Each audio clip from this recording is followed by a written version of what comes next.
Hi students, मैं हूं धर्मेंद्र कुमार प्रजापति और मेरे इस यूट्यूब चैनल बायोलॉजी के नोट्स पर आपका स्वागत है। अगर आप मेरे इस चैनल पर नए हैं तो मेरे इस चैनल को लाइक और सब्सक्राइब करना ना भूलें। साथ ही साथ वीडियो को अंत तक देखें और बेल आइकन को जरूर दबाएं ताकि मेरी हर वीडियो सबसे पहले आप तक पहुंचे।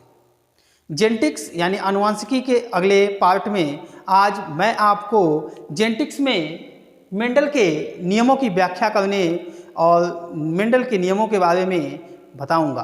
तो आज हम लोग बात करेंगे मेंडल के एक गुण संकरण और साथ ही साथ प्रभाविता का नियम यानी लॉ ऑफ डोमिनेंस और लॉ ऑफ सेग्रीगेशन यानी पृथक्करण का नियम, जिसे युग्मकों की शुद्धता का नियम भी कहते हैं। तो आइए हम लोग जानेंगे कि मेंडल ने एक गुण संकरण के एग्जाम्पल्स किस प्रकार दिए और उनके ये दोनों नियम यानी कि प्रभाविता का नियम और पृथक्करण का नियम क्या था। तो सबसे पहले हम आपको बता दें कि प्रभाविता यानी प्रभावी लक्षण क्या होते हैं। मेंडल ने बताया कि जब दो विपरीत लक्षणों वाले नर एवं मादा के बीच में हम लोग संकरण कराते हैं तो उनमें एक लक्षण प्रभावी होता है जिसे हम प्रभावी लक्षण कहते हैं या डोमिनेंट कैरेक्टर बोलते हैं। जब दो विपरीत लक्षणों वाले नर एवं मादा के बीच में संकरण कराया जाता है या क्रॉस कराया जाता है तो उनसे उत्पन्न जो भी जीव होते हैं वह संकर कहलाते हैं और उनमें जो लक्षण प्रदर्शित होता है, दिखाई देता है, उसे हम डोमिनेंट कैरेक्टर्स या प्रभावी लक्षण कहते हैं। तो मेंडल का पहला नियम यानी प्रभाविता का नियम इसी पर आधारित है। यानी इस नियम में मेंडल ने यही बताया कि जब दो विपरीत लक्षणों वाले नर एवं मादा के बीच, जब दो विपरीत लक्षणों वाले जीवों के बीच हम लोग क्रॉस कराते हैं, हम लोग संकरण कराते हैं तो उनमें से एक लक्षण प्रभावित होता है और दूसरा लक्षण दब जाता है। जो लक्षण प्रभावित होता है उसे हम लोग प्रभावी लक्षण कहते हैं और जो लक्षण दब जाता है उसे अप्रभावी या रिसेसिव कैरेक्टर्स भी कहा जाता है।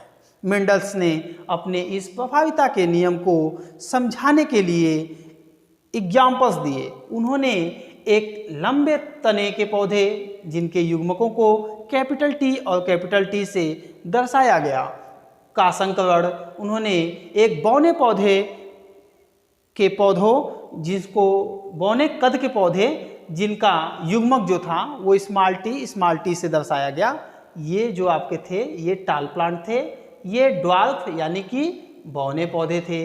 इनके बीच में जब संकरण कराया गया तो इस पीढ़ी को P1 पीढ़ी बोला गया। ये क्या थे?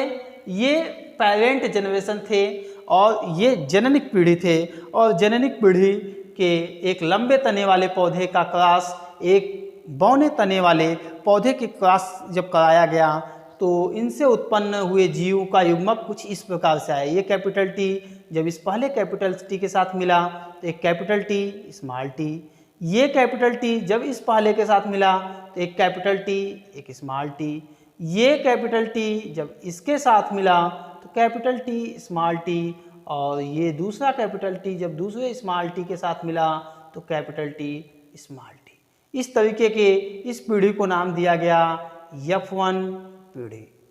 F1 पीढ़ी में सभी पौधे जो थे वो लंबे कद के थे। मेंडल ने जब एक लंबे तने वाले पौधे का क्रॉस एक नाटे तने वाले पौधे के बीच में कराया तो F1 पीढ़ी में सभी पौधे लंबे कद के थे, परंतु ये संकरित थे। क्या थे? संकरित लंबे पौधे उत्पन्न हुए। इस तरीके से हमने देखा कि जब एक लंबे तने वाले पौधे का क्रॉस एक नाटे तने वाले पौधे के क्रॉस कराया गया तो उनमें लंबा कद जो था वह प्रभावी हुआ तथा बौने कद का जो जीन था वह दब गया और यही मेंडल के प्रभाविता के नियम को प्रदर्शित करता है। अब हम बात करेंगे मेंडल के पृथक्करण के नियम की।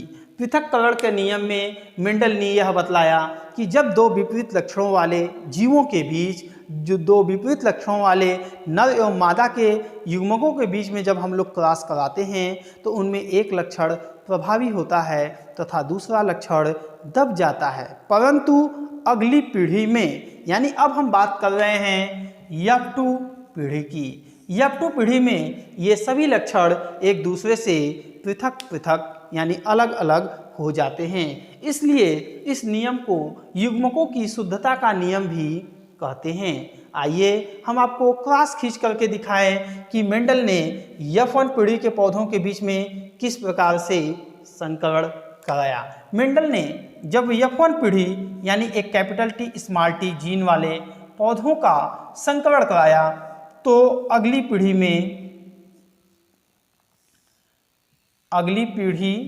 में कुछ इस तरीके से जीनों का रिप्रेजेंटेशन हुआ। अगली पीढ़ी में कुछ इस तरीके से सभी पौधे आए, जिनमें से 25% शुद्ध लंबे पौधे, ये क्या थे, ये थे शुद्ध लंबे पौधे। 50% ये क्या थे, संकर लंबे पौधे। और 25% शुद्ध बौने पौधे उत्पन्न हुए, शुद्ध बौने पौधे उत्पन्न हुए।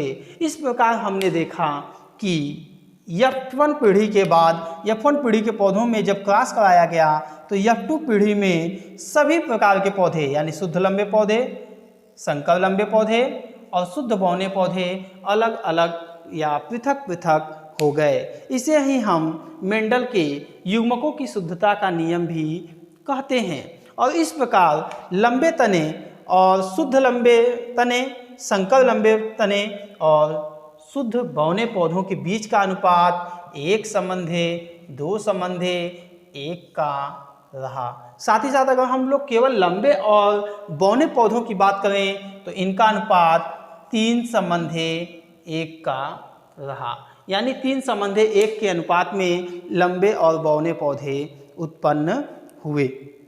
तो आज हमने ये जाना कि मेंडल के प्रभाविता के नियम में मेंडल ने जब दो विपरीत लक्षणों वाले नर एवं मादा के बीच में क्रॉस कराया तो उनमें से एक लक्षण प्रभावी हुआ तथा दूसरा लक्षण दब गया। उन्होंने क्रॉस खींच करके भी दिखाया कि जब एक लंबे तने के पौधे का क्रॉस एक छोटे तने के पौधे के बीच में हुआ तो उससे उत्पन्न F1 पीढ़ी के सभी पौधे संकरित लंबे थे, यानी वह लंबे थे परंतु उनके अंदर बौनेपन का जीन भी उपस्थित था। फिर इन्होंने इसकी अगली पीढ़ी में यानी कि F1 पीढ़ी के पौधों के बीच में जब स्वपरागण की क्रिया कराई तो F2 पीढ़ी में सभी कद के जो पौधे थे वह अलग अलग उत्पन्न हुए, यानी इनमें F2 पीढ़ी में शुद्ध लंबे पौधे 25%, 50% संकर लंबे पौधे और 25% शुद्ध बौने पौधे उत्पन्न हुए। चूँकि इस पीढ़ी में सभी प्रकार के पौधे उत्पन्न हुए इसलिए इसे पृथक्करण का नियम या युग्मकों की शुद्धता का नियम भी कहते हैं। अब हम लोग बात करते हैं अनुपात की, तो शुद्ध लंबे पौधे, संकरित लंबे पौधे और शुद्ध बौने पौधों के बीच का अनुपात 1:2:1 का रहा। जबकि अगर हम बात करें केवल लंबे पौधे और नाटे पौधों के बीच की तो उनके बीच का अनुपात 3:1 का रहा।